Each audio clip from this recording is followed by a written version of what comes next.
வணக்கம் நண்பர்களே, நீங்கள் பார்த்து கொண்டு இருப்பது உங்கள் கௌசிகா ரிவ்யூஸ். சரி வாங்க வீடியோக்குள்ள போய் என்ன நடக்க போகுது அப்படின்னு சொல்லிட்டு பார்த்தீங்கன்னா, இலக்கியா வேற லெவல் மணி அப்படின்ற மாதிரி நம்ம எஸ்எஸ்கே இருக்கான்ல, அவர் வந்து வேற லெவலில் விநாயகர் சதுர்த்தி என்ஜாய் பண்ணலாம்.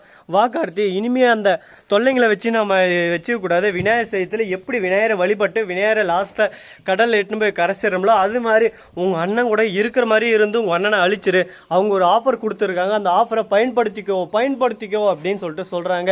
என்ன சொல்கிறீங்க? எனக்கு ஒன்றும் விளங்கலை, தெளிவாக சொல்லுங்க அப்படின்னு சொல்லிட்டு எஸ்எஸ்கே சொல்ல, உடனே எஸ்எஸ்கே சொல்கிறாரு, இந்த மாதிரி கரெக்டாக விநாயகர் சதுர்த்தி அன்னைக்கு இதான ஒரு ட்ராமா பண்ணி உங்கள் அண்ணன் வருவான், அதை வச்சு நீ என்ன பண்ணுற, என்ன அடிக்கிற மாதிரி அடித்து அவங்க கூட போயிட்டு அவங்க கூடயே இருந்து சொத்தெல்லாம் வாங்கிக்கிட்டு அவனை ஒரே அடியாக நீ தீர்த்து கட்டுரு அப்படின்னு சொல்லிட்டு சொல்கிறாங்க. நீங்கள் சொல்கிறது புரியுது, ஆனால் எப்படி இதெல்லாம் முடியாது? கேஸே போடல, கேஸ் போட்டாலும் சரி எது போட்டாலும் சரி அவங்களாம் சொத்தை உனக்கு திரும்பி தர்ற மாதிரி எதனா உனக்கு அறிகுறி தெரியுது. இலக்கியா இருக்கிற வரையும் நல்லி துண்டு கூட உன்னால் வாங்க முடியாது. அந்த அளவுக்கு ஒரு பக்கம் அவள் கரெக்டாக இருக்கா விஷயத்தில். அதனால் உனக்கு தேவைன்னா நீ தான் போராடி ஆகணும், நீ போராடினா மட்டும்தான் உனக்கு காசு கிடைக்கும் அப்படின்னு சொல்லிட்டு சொல்கிறாங்க. சரி ஓகே, அது எப்படி அவங்க வருவாங்க? அவங்க வருவாங்க, வர வேண்டிய நேரம் வந்துருச்சு, நீ எதுக்கும் கவலைப்படாத அப்படின்னு சொல்லிட்டு சொல்கிறாங்க. இதை கேட்டதும் எதுவுமே பேசாமல் சரி ஓகே எல்லாம் நல்லதே நடக்கும், ஏதோ ஒரு விஷயம் இருக்குது அதனால தான் இந்த மாதிரி சொல்கிறாரு அப்படின்னு சொல்லிட்டு புரிஞ்சுக்கிட்ட மௌனத்தோடு இருக்காங்க. இதுக்கப்புறம் என்ன பண்ண போகிறாங்க அப்படின்னு சொல்லிட்டு பார்த்தீங்களன்னா, நம்ம எஸ்எஸ்கே இருக்கார்ல, அவரை பற்றி சொல்கிறதுக்கு ஒன்றும் இல்லைங்க.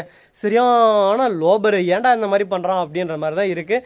நம்ம ஒரு பக்கம் கௌதமும் போயிட்டு சரி கார்த்திகிட்ட பேசலாம் அப்படின்னு சொல்லிட்டு கௌதம் இலக்கியா போகிறாங்க. பேசுன்னு இருக்கிறமோ திடீர்னு எஸ்எஸ்கே இருந்துன்னு வாய் விட்டுறாரு. ஆமாண்டா நான் தானே இதெல்லாம் பண்ணேன், என்னடா பண்ண முடியும் அப்படி இப்படின்னு சொல்லிட்டு வார்த்தை விட்டுறாரு. உடனே கார்த்தி சட்டையை பிடிச்சி, ஏன்னா உன்னை அப்பா போல நம்பினடா, என்னை இப்படி துரோகம் மாட்டேன்னு சொல்லிட்டு அப்படியே சட்டையை பிடிச்சி அடிக்கிட்டு கை வாங்குறாரு. உடனே நம்ம கௌதம் கையை பிடிச்சி, செத்து போன பாம்பை அடித்து என்ன பிரயோஜனம் சொல்லு, இவனை எதுக்கு நீ அடிக்கிற, இவனை அடிக்கிறதும் சும்மா விடுறதும் ரெண்டு ஒன்று தான், இவனை அடிச்சு உன் பேரை நீயே கெடுத்துக்காத, வா கார்த்தி நான் போகலாம் அப்படின்னு சொல்லிட்டு கூப்பிட்றாங்க. போகும்போது நம்ம எஸ்எஸ்கே கண்ணடிக்கிறாரு. அடடா எஸ்எஸ்கே என்ன இதெல்லாம் ஒரிஜினல் நினச்சி கொஞ்சம் ஏமாந்துட்டப்போ, ஆனால் ட்ராமான்னு இப்போ தான் பார்த்துருது அப்படின்ற மாதிரி தான் ஒரு பக்கம் பக்காவாக ஸ்கெட்ச் போட்டு பக்காவாக ஒரு பக்கம் நம்ம கார்த்திக் கூட போயிருக்காரு. கூட போயிட்டு எப்படி நடிக்க முடியுமோ அப்படின்னு சொல்லிட்டு வாழைப்பழமாக நடிக்க ஆரம்பிச்சுக்காரு நம்ம கௌதம் இலக்கியா. என்ன பண்ணாலும் சரின்னு நம்ம இலக்கியாவுக்கு டவுட் வந்துடுது.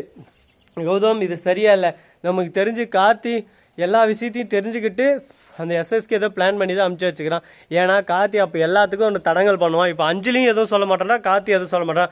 ரெண்டு பேரும் நல்லா நைஸாகவே பேசுகிறாங்க. ஒருவேளை நம்ம பேசுறது எல்லாத்தையும் அவங்க எப்படியான கேட்டு இருப்பாங்களோ அப்படின்னு சொல்லிட்டு சொல்கிறாங்க. எனக்கும் அதுதான் இலக்கிய டவுட்டாக இருக்குது. எப்போ பார்த்தாலும் கார்த்தி எதனா ஒன்று மூஞ்சி தூக்கி தெரியுவா, அந்த அஞ்சலி எல்லாத்துக்கும் ஒரு அட்டை வாங்குற போடுவா. நம்ம இப்போ எது சொன்னாலும் எல்லாத்துக்கும் ஓகே சரி நீங்கள் பண்ணுங்க கரெக்டாக இருக்கும் அப்படின்னு சொல்லிட்டு சொல்கிறா. இது எதுவுமே எனக்கு சரியாக பட்டு வரலை. இது எல்லாமே எனக்கும் ஒரு பக்கம் கேள்விக்குறியாக தான் இருக்குன்னு சொல்லிட்டு பேசிட்டு இருக்காங்க. இதுக்கப்புறம் என்ன பண்ண போறாங்க, ஏது பண்ண போறாங்க, அந்த பிரச்சனை இப்படியே தான் ஒரு பக்கம் மூவ் ஆக போதா அப்படின்னு சொல்லிட்டு நிறைய கேள்விகள் ஒரு பக்கம் ரிங் டிங் டிங் டிங் ஓடினே இருக்கு. பார்த்துக்கலாம், எல்லாமே நம்ம கையில் தாங்க இருக்கு. நாம என்ன இங்கே பண்றோம்ல அதுதான் தரமான சம்பவமா இருக்கும், சரித்திரமாகவும் இருக்கும்.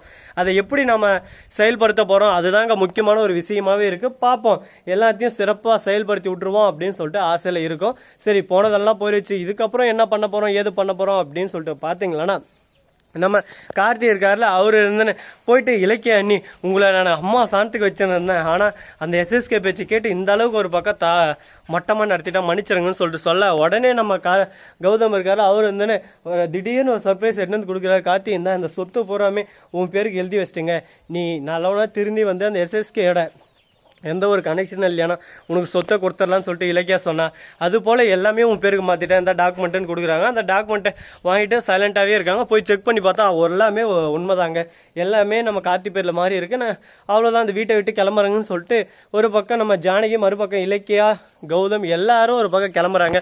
கார்த்திக் ஒரே குழப்பம், யார் இப்போ நல்லவங்க யார் கெட்டவனே புரியல.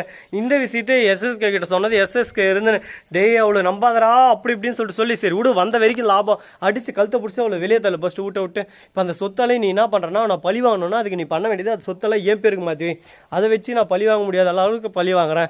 இந்த கம்பெனி ஒரேடியாக லாஸில் கொண்டு போகலாம், அப்போ தான் அவன் வாழ்க்கையில் எதுக்குடா இந்த இதில் காலை வச்சோம் அப்படின்னு சொல்லிட்டு முழிக்கணும். இந்த கம்பெனியால் தானே அவன் நம்ம கூட சண்டை போட்டான், அந்த கம்பெனி எதுக்கு அப்படி இப்படின்னு சொல்லிட்டு நல்ல வேலைக்கு வரும்போது வித்தரலாம் அப்படின்னு சொல்லிட்டு எஸ்எஸ்கே ஐடியா கொடுக்குறோம். இதெல்லாம் கேட்டது கார்த்திக் அப்போ தான் புரிய வருது, அடாப்பாவி நீ கூடவே இருந்து குழி பறிக்கிறவனா, உன்னை நம்பியா நான் இவ்வளோ பெரிய கடலில் காலை வச்சேன், உன்னை நம்பி காலை வச்சதுக்கு அவ்வளோதான் சாமி, நீ ஏன் சொல்லியே முடிச்சு விட்ருவேன், இதுக்கு மேலேயாவது அண்ணன் பேச்சை கேட்கணும் அப்படின்னு சொல்லிட்டு திருந்த ஆரம்பிக்கிறாரு நம்ம கார்த்தி.